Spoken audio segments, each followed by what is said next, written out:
It's important for us to understand that the Warri Refinery today cannot produce petrol. What it can produce is SRN, straight-run naphtha, straight-run gasoline. It's not even able to do refinery gases, petroleum gases, because it's not able to produce premium motor spirit. Welcome back to Eke React. I'm back with another trending topic in Nigeria. My people, una remember say a few days back, Chairman of NNPC, Melekiyari, come out to announce the working of Warri Refinery, where we say many Nigerians are happy of. So as it stands now, KELVIN Emmanuel don't come out on Arise TV. Una know say KELVIN Emmanuel na energy expert and the CEO of Diary Hills. He don't come out on Arise TV to debunk the news, saying that the Warri Refinery is not working. That even if the refinery is working, that it will not produce fuel, and also that the pipe where they take crude oil to the refinery don't spoil since 2016, and up till today they never fix am. So as it stands now, he's trying to advise Nigerians not to be emotionally attached to our old refineries, that many people are using it as an opportunity, to make money from the government by promising that they are going to revive the refinery. Then when the refinery gets the money, they will do a little bit project and abandon it at the end of the day. So guys, make I allow now hear from the horse's mouth. But before then, try to subscribe to this channel if you are new to this channel. Like this video so that YouTube will recommend it to more people. And don't forget to drop your opinion in the comment section. Good morning, KELVIN Emmanuel. Thank you for joining us. Dr. Abati, good morning. Thank you so much for having me on the morning show as always, and Happy New Year to you. Well, do you see a problem here in the narrative that I have just given? Because when the agreement was reached about crude for Naira, or is it Naira for crude, the agreement at FEC and at the various committee levels was that this agreement will last for 6 months, and that after 6 months, it will be reviewed. Now you have a situation whereby the Warri Refinery, 125,000 has come on stream. The old Port Harcourt Refinery, 60,000, barrels per day has come on stream. And now there are speculations. In a front page story yesterday in Punch, it was said an impeccable source is now saying inevitably there will be a review of the promised, supply of Naira for crude. The objective of which is to stabilize Forex. But do you see any problem here? Because what it means, expressly, is that Dangote Refinery may not get the 350,000 barrels per day that it was promised under that agreement. Well, Dr. Abati, thank you very much. Very important question you've asked. And I'm surprised that in 2025, January, we're starting with propaganda, like the impeccable source said in the Punch. Are you saying Punch is publishing propaganda? Is that what you are saying? No, it's speculation. It's speculation. Punch was very certain in their story. It's not that they have their sources. It says an impeccable source. It didn't put a name to it. But be that as it may, Dr. Abati, it's important for us to understand that the Warri Refinery today cannot produce petrol. What it can produce is SRN, straight-run naphtha, straight-run gasoline. It's not even able to do refinery gases, petroleum gases, because it's not able to produce premium motor spirit. And it's also important to note, Dr. Abati, that the 46-kilometer pipeline that is supposed to take crude oil from Escravos to the Warri Refinery was actually vandalized in 2016. And the arm of NNPC, or the subsidiary of NNPC that is responsible for multi-product pipelines, has not come out to say what the state of that trunk line that is supposed to move crude oil feedstock from Escravos, that is run mostly by Chevron, down to the Warri Refinery currently is, through the Chanomi Creeks. And it's also important to note that that same trunk line is what provides the feed or the loop for you to take crude oil from Warri all the way to northern Edo State, Auchi, to Lokoja, to Suleja in Niger State, then to Kaduna. NNPC says that they're expecting Kaduna to also come on stream. So the question is, how are they going to take crude oil, for example, when Kaduna comes on stream, like they've said or speculated, to Kaduna? Are they going to take it through barges. If you're going to take through barges, you're going to be incurring anywhere around 3 to 4 times the cost. The cost of transportation through pipes is about $2 to $3 per barrel. So if you're taking through barges, you're looking at anywhere between $9 and $15 per barrel. If you're transporting at that rate, what refiners call cracking spread? How are you going to achieve a positive cracking margin? Or how are you going to achieve an alpha and not move from subsidizing consumption like we were under recovery or subsidy for petroleum imports to subsidizing production, because the refineries that are owned by the government are just not at the level of economics of scale to be able to turn a profit or sustain their operations without subsidy. So I find it surprising that we're at a point where out of the 8 to 9 functional refineries, NUPRC came up with the data that for the second half of 2024, that you had 107 million barrels in consumption. Dangote took about 85 million of that, or anywhere around 77%. And that for the first half of 2025, they are projecting 123.6 million barrels of consumption by the refineries in Nigeria. But you see, out of these 8 to 9 refineries, Dangote Refinery, that is currently at 500,000 barrels per day, is the only refinery that has not only achieved a positive cracking margin, but is the only refinery producing PMS at scale. And I think right now they are doing anywhere between 36 and 37 million liters of premium motor spirit on a daily basis. You have OPAC, you have DuPont Midstream, you have Aradel in River State, you have Walter Smith, then you have the NNPC, Port Harcourt, and Warri that has come on stream. The question is Port Harcourt, the LMA plant, actually producing PMS? The answer to that question is no, in my opinion, because they are not able to recover petroleum gases. Petroleum gases are a compulsory derivative you get when you refine higher distillates like PMS. Warri Refinery has a catalytic reforming unit that is not currently in service. So how do you justify, ignoring the production curtailment and domestic crude oil supply obligations as stated in sections 10, 1 and 2 that is gotten from your domestic crude oil supply obligation sections 109 of the PIA, that says that NMDPRA is supposed to provide a status of supply of crude oil feedstock to all the domestic refineries in Nigeria, give to NUPRC, who will provide a request for quotes to all the operators and ensure that they are sufficiently provided before the government gives export permits for crude oil operators, production operators upstream to lift products out of Nigeria. It doesn't add up to me, Dr. Abati. Okay, Kelvin, thank you so much for that, for laying the foundation in that. But what you painted seems extremely pessimistic at best. So now my question to you is, if you say that even if Warri is to come on stream, the Warri Refinery, that the pipeline has been vandalized so they can't get crude oil, Port Harcourt is unable to bring out PMS, and you've now just mentioned, besides Dangote Refinery, a few of the other refineries who are able to churn out PMS, then where do we go from here? Because of course we've also heard former President Olusegun Obasanjo also stating his own reservations and skepticism about the functionality of Port Harcourt Refinery and Warri Refinery. And NNPC have said, well, he should come over and take a look at what's going on. But in essence, it seems like you're saying that even if they do come on, they won't make an impact. So where do we go from here? What's the solution in all of this if we're going to be skeptical about all of the solutions that the government is trying to put forward? Vimbai, thank you so much, and good morning to you. Look, when OBJ brought in technical consultants in 2006 to do an audit, a technical assessment of those refineries, they came back and said that those refineries were actually moribund and dead and should be sold for scraps.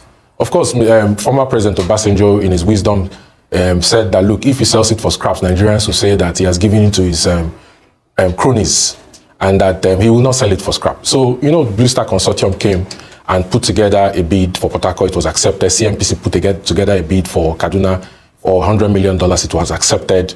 But CMPC's bid was reversed because they felt that the bid was too low. And then they reoffered to Blue Star, and Blue Star took the two of them. Now, if you consider the fact that that was reversed by his successor, and you have a situation where turnaround maintenance has gone, over $2 billion has been expended through crude oil swap from money that were borrowed from a multilateral development bank to fund turnaround maintenance, yet they're not able to do PMS directly. What they are doing, in my opinion, is blending, because if you cannot get PMS from cracking naphtha into higher distillates, then you're blending basically in Port Harcourt And that's what maybe they plan to do in Warri. For me, I think it's important for the government to hands off refining. Okay?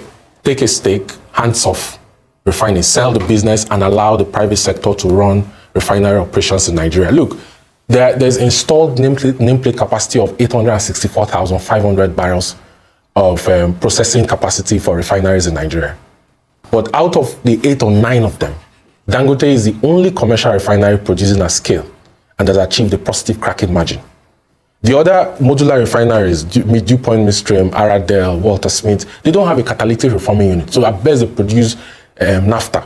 They are not able to crack naphtha into premium motor spirit. And even if they are, they don't have the economies of scale required to actually, supply the markets in Nigeria at a reasonable margin to the company. So I think it's important for NUPRC, the government, to focus on increasing output upstream. The recent step that Shell has done to, they commissioned FID on Bonga North, that adds to the Bonga main and Bonga Northwest family, is step in the right direction. But it's going to take at least until 2029 for you to see the first oil on that. And it's going to take another like 2 to 3 years for you to ramp up to about 110,000 barrels per day. The ministerial consent that was granted to Seplat, that has seen them, resume some of those shallow water assets, production is definitely going to ramp up production. But in my opinion, for 2025, I think the government's target of 2 million barrels per day is rather too optimistic. And I don't think the government at best is going to achieve more than 1.75 million barrels per day plus condensates. The effort should be on upstream to focus on raising the output of crude oil so that you can ensure that you comply with sections 109 and then the gazette that has been issued by the regulator NUPRC based on section 109 to ensure that all domestic refineries in Nigeria that has an installed capacity of 864,500 barrels per day in consumption are supplied the crude oil they need before you give export permits. Nigeria should move from importing petroleum products to taking advantage of the installed capacity you have, supply them crude oil feedstock, supply the market its daily need, and then become a net exporter of petroleum products. Look, petroleum imports until last year took about 29% of our total imports, okay? And it was a serious drain on the FX market. And I'll tell you, Vimbai, the petroleum sector is the key game changer and equalizer for stabilizing the FX rates and also seeing that you have a revision in inflation, we've seen double-digit inflation to highs we've never seen before. So the government needs to refocus its strategy.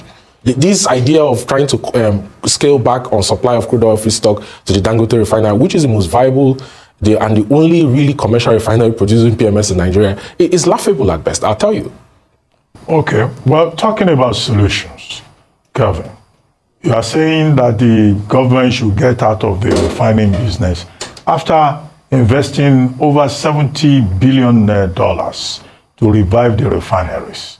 So who is going to account for that amount if you are saying they should get out and just allow only the private refineries? That's number one. You have not addressed the issue that the FEC, in granting approval for this crude for Naira initiative, had said it will be reviewed after about 6 months. In other words, government says it can review. You mentioned Section 109. Section 109 of the PIA Act of 2021 talks about willing buyer, willing seller.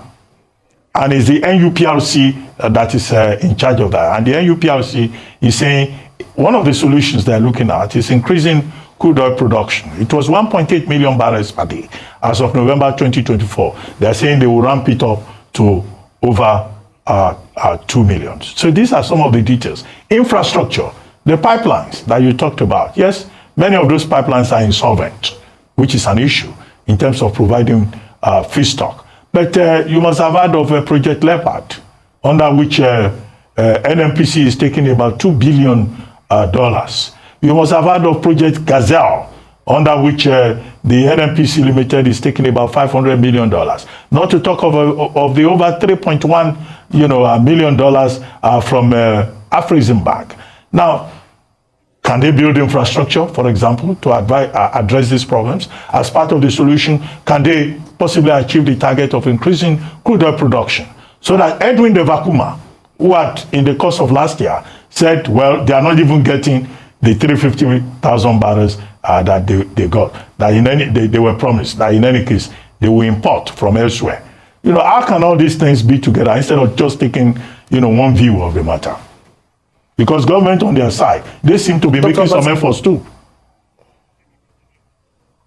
Dr. Bati, first of all, I've always called for the probe of NNPC, an external forensic audit, not just an external audit, an external forensic audit by an international certified forensic auditor to see the actual state of the books of NNPC, because it doesn't make sense to me that in 2023, 583 billion naira were paid as emoluments to a company that could not remit any monies to the federal government of Nigeria between January and October 2024.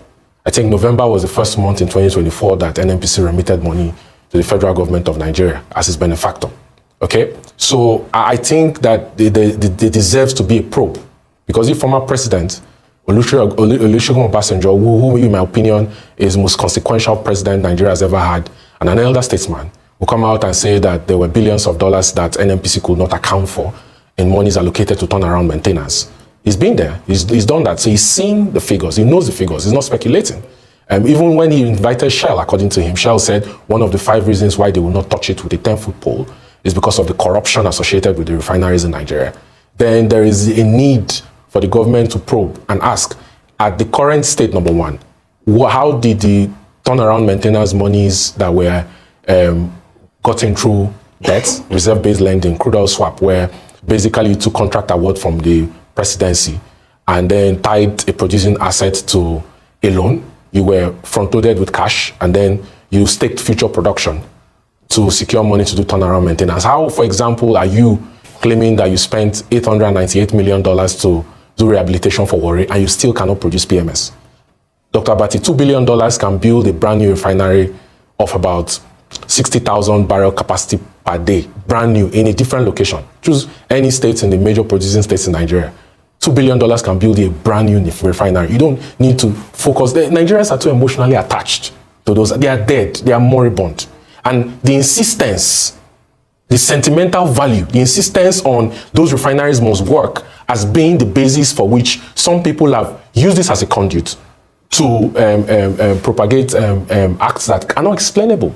So I think there needs to be an audit, a forensic, or not just an audit, a forensic audit on how those monies has been spent, because it doesn't make any sense to me when I look at the EPC quotes for that refinery that $1.5 billion was allocated to Eleme and it cannot produce PMS directly, it has to blend. $898 million was allocated to Warri and they are doing straight run naphtha and straight run gasoline. The carbon black part is not even working. The propane unit is not functional. The catalytic reforming unit is not in service. The trunk line that connects through the Chanomi Creek from Escravos, that 46 kilometers that's supposed to take crude oil feedstock, is not working.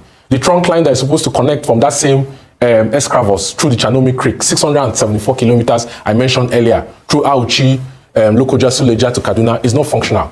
How has this money been spent? It doesn't make any sense. Okay. And then number two, okay, well, let me just add this and then you'll add in your second point. So what I want to ask is, when we look at this from layman's position, right, from the person who is just, taking their vehicle or taking their jerry can to the pump on a daily basis, they will tell you that in December there were no queues, and they will tell you that at some point in December the price even came down. What are the lessons that we can learn from that? How was that achieved, in your opinion, and how can we replicate that moving forward? Well, December there were no queues because Dangote has been supplying the markets. Dangote just signed an agreement with Adova, and Dangote has been working with Ipman, retail stations. Dangote has a partnership with MRS. So Dangote is a major supplier of PMS to transportation fuels to the markets. However, I think that Farouk Ahmed, the chief executive of NMDPRA, who last year came out and said that he couldn't vouch for the quality of the petrol coming from Dangote, even if lab test shows that is the best and is export grade, should also apply the same standard to NNPC. NNPC is not a policy-making institution. NNPC is a company under the laws of Corporate Allied Matters Act. It should also apply sections 317.11 to NNPC. and subject the products they claim that they are producing to lab tests according to American Society of Testing and Materials to check for sulfur distillation level, yeah, to see if it actually meets up with the ash level that has been specified by the ECOWAS Convention and prescribed by the regulator in Nigeria, which is 200 ppm. As a matter of fact, that 200 ppm level expired 31st of December 2024. And then DPR is supposed to come up with a new framework based on the ECOWAS Convention of February 2020.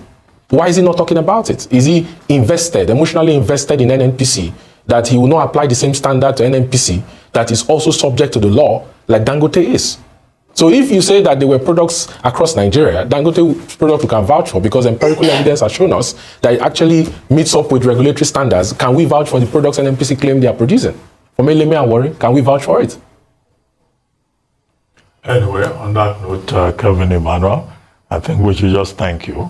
But we're just hoping that in the oil and gas industry, all will be well. But before we let you go, could you comment very quickly on the second leg of the narrative introducing you, debt servicing in the 2025 budget, which is over 32% of the entire budget.